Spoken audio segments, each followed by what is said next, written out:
Welcome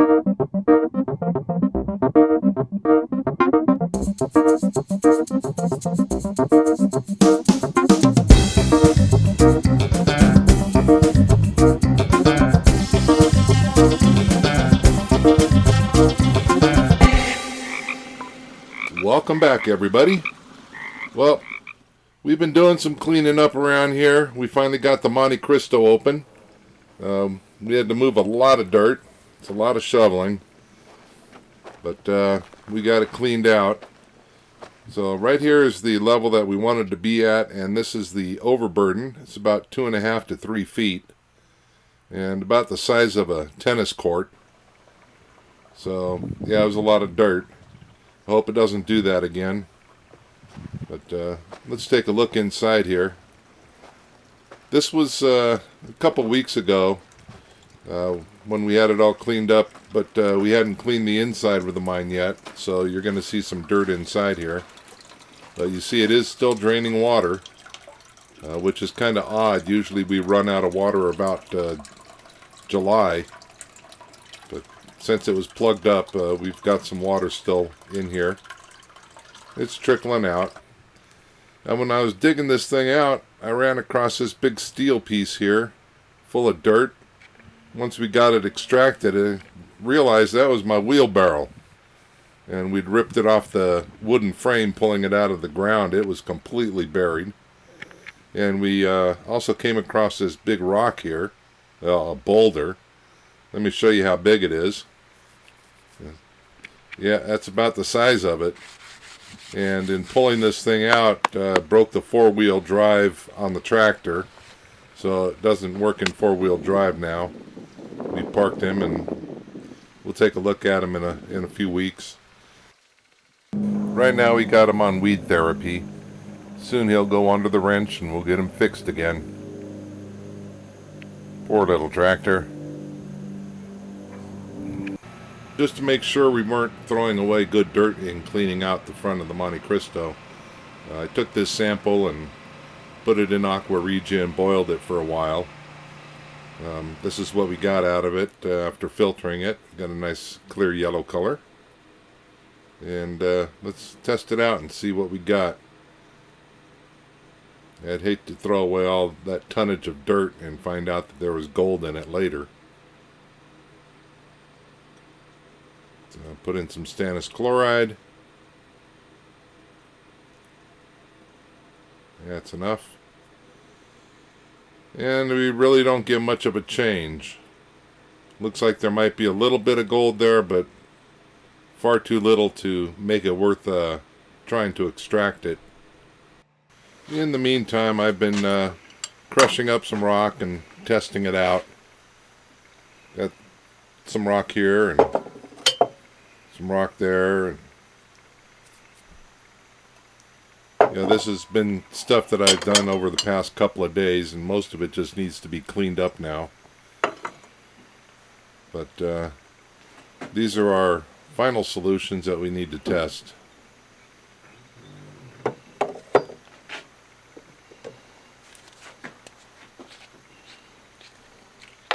So we'll drip some stannous chloride in this yellow one here and see what we get. Oh, we get some nice purple color change. There's gold there. Now keep an eye on this solution. You'll notice that the purple disappears. That's because I haven't denoxed it, so it's taking the gold back into solution. Let's talk about Robert's garden. We shredded it. Chipped it up. No, actually we didn't. We've been going through and picking out stuff as it matures. We've got some nice squash. And that stuff, I don't like squash, but it actually tastes pretty good. Has a nice rich gold taste to it. So fortunately the gophers haven't gotten that. Got some carrots here. And the corn, well, the corn's something else. The gophers started getting to that, or the moles, whatever they are. But we picked a couple of ears, cooked them up, and they're really gooey and starchy, and they're either immature or it's feed corn. It's not sweet corn. It's not edible corn. But I can use it to make some grain alcohol or something. Who knows? But that's the corn. And these are our peas. They're peeing all over the place. I don't like peas, but when you eat them fresh out of the husk, they're pretty good.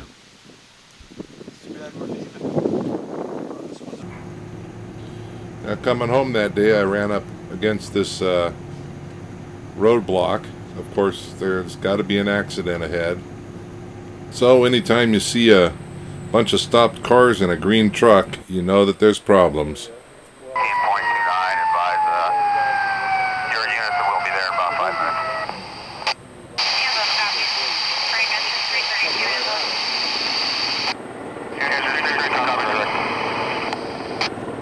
So they're bringing in Air Rescue 5. This is the big rescue helicopter they bring up here to retrieve people out of canyons. Wow, this guy's really coming in close. These guys have to be like ex-Vietnam helicopter pilots or something. I wouldn't fly a helicopter down this low in these canyons. Get a gust of wind and it'll flip you over and push you right into the wall. He's coming in real close down into this V here, flying over the turnout that's at the end of a bridge, which is, looks like he's going to land on the bridge. Well, it must be a pretty bad accident. There's news helicopters flying around above us. One time I counted 5. There's 2 up here right now, but let's figure out what went wrong. Well, apparently a car went off the road, down off the bridge, or alongside the bridge, and is caught under this shrubbery here. He came right down this path. If he would have made it past this pillar, he would have gone down another 300 feet. He's stuck between a rock and the bridge pillar right now.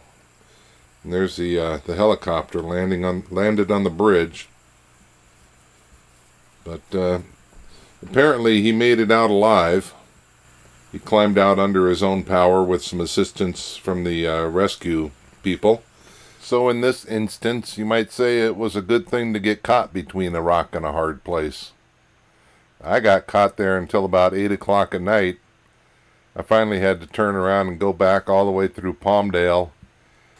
But the next day, when my wife and I came by, Caltrans had already erected this yellow barrier. Here's the wall that he went through, and he took out this big chain, pulled it out of the concrete, and then went down the side of followed the side of the bridge down and got stuck down in this area here. He was one lucky bastard to make it out of that alive. Well, on a good note, we got our Eco Gold X Super Agent, our leaching agent that we're going to try using. But I need to get some more instructions on it as far as how to use it, and they send you some information, but it doesn't seem quite complete.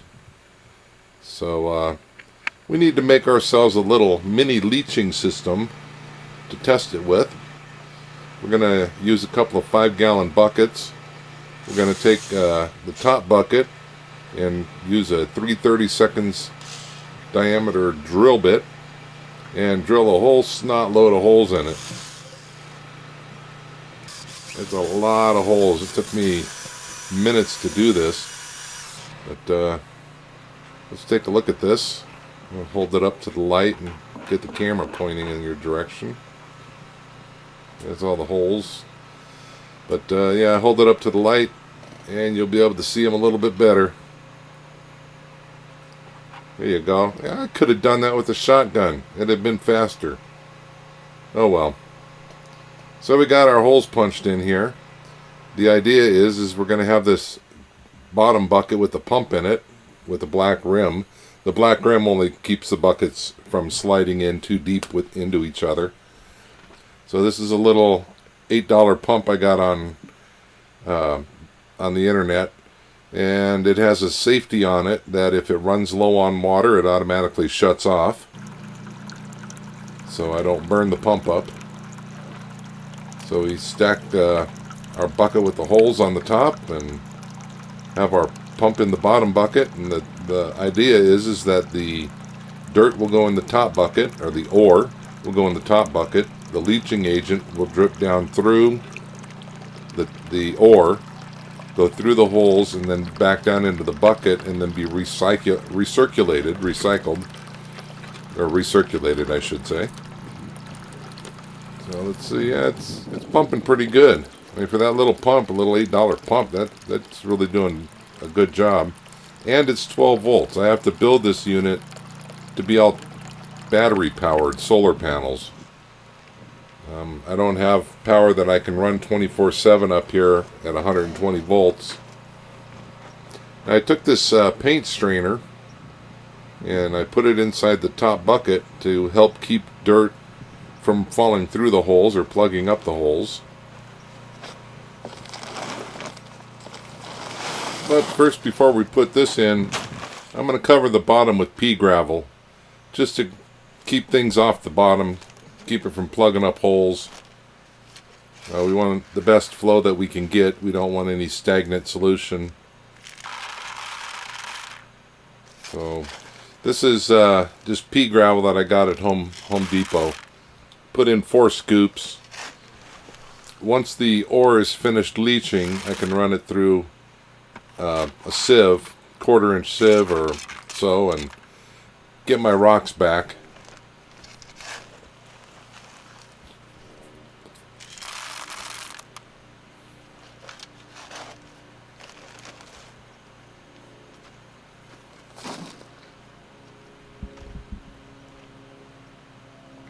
Okay, now we can put in the hairnet.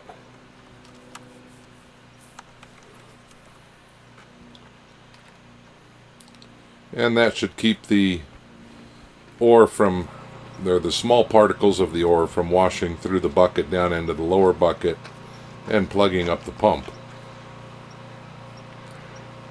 So this is some ore that I've gotten ready. I sent a few samples out to be assayed, and in the meantime, before getting the assay back, I'm just going to put them into this bucket and leach this. Hopefully the assay will come back with a good number and I'll get some good gold out of here.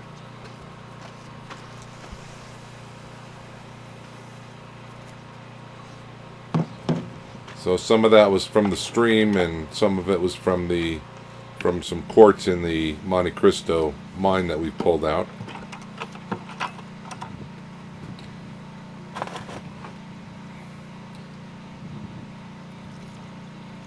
Now this solution that I'm using right now is just water, just to test out the principle, make sure that things are going to flow properly, see how long the pump lasts. The pump will be switching on and off as it goes in and out of safe mode with the low water sensor. So it probably switches on and off 50 or 60 times an hour or more. So with a lot of turning on and off, it'll really give it a brutal test. Well, the water seems to be running through too fast, and I'm looking at this, and this mesh bag doesn't let the ore seal up against the sides of the bucket, so the fluid is flowing out to the sides of the ore and then down the bucket. It's not leaching through the ore. So let's try something else here. I think what I'll do is take the screen out, put the ore directly on top of the pea gravel, and then put the screen underneath the bucket, in between the upper and lower bucket, and catch any particles there that try and get through the holes.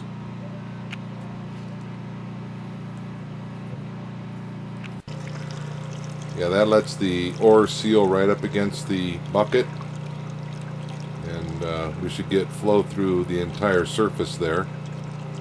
That'll give us a good leach. And to keep stuff from drinking my solution, I put a lid on the bucket with a silicone grommet to hold the hose in the center. Gotta look professional. So we've got our little mini leach system. Should be able to leach maybe 30 pounds, 20 pounds at a time. Take a couple of days of running, but it should work.